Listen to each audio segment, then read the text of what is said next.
Coba deh kalian bayangin bintang film kelas dunia datang ke kota kalian buat syuting film blockbuster. Kedengarannya seru banget kan? Tapi gimana kalau itu artinya jalan utama dekat rumah kalian harus ditutup total? Nah, inilah yang lagi kejadian di Tangerang dan ini bikin perdebatannya jadi rame banget.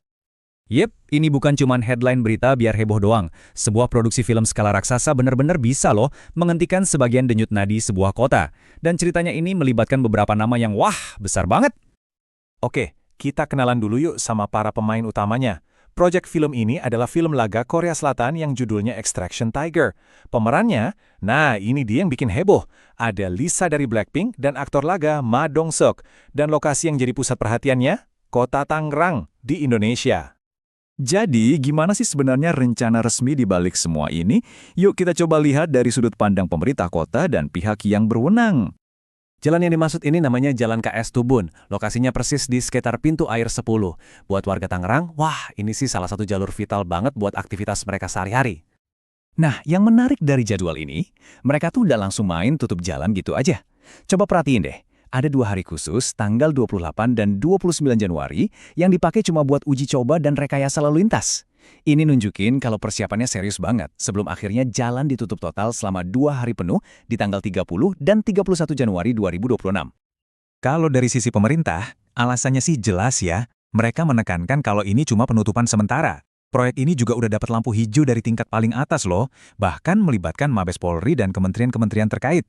Mereka juga janji kalau layanan publik di sekitar lokasi syuting bakal tetap jalan seperti biasa.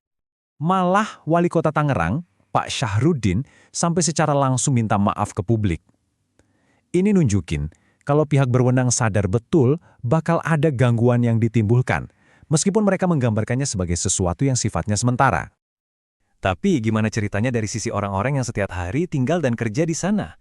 Yuk sekarang kita beralih dan lihat gimana dampaknya buat warga sekitar. Nah, di sini nih kita lihat ada 2 narasi yang beda banget. Pemerintah ngelihatnya sebagai prosedur yang terkendali dan sah, sementara warga ngerasainnya sebagai keputusan sepihak yang sama sekali nggak ngajak mereka ngobrol. Dan kutipan dari salah satu warga ini bener-bener ngena banget ke inti masalahnya. Ini udah bukan lagi soal macet sementara, ini soal perasaan nggak dihargai karena prosesnya terasa nggak adil dan nggak melibatkan suara mereka sama sekali. Jadi kalau kita runut nih, keluhannya itu akarnya cuma satu, warga merasa dilangkahi. Mereka mempertanyakan, kenapa sih pengurus RT dan tokoh masyarakat, orang-orang yang paling tahu kondisi lapangan, justru nggak diajak bicara sebelum keputusan sebesar ini diambil. Dan ini dampaknya langsung kerasa loh, bukan cuma soal prosedur aja.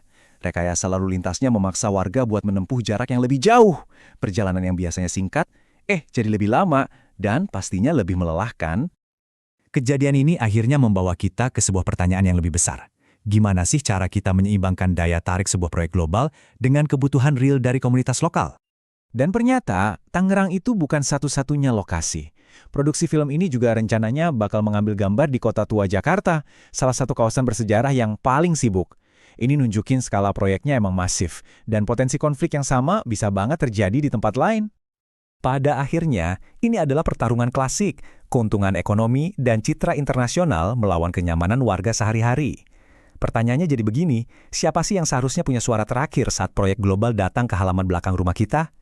Ini adalah dilema yang dihadapi banyak kota di seluruh dunia, bukan cuma Tangerang.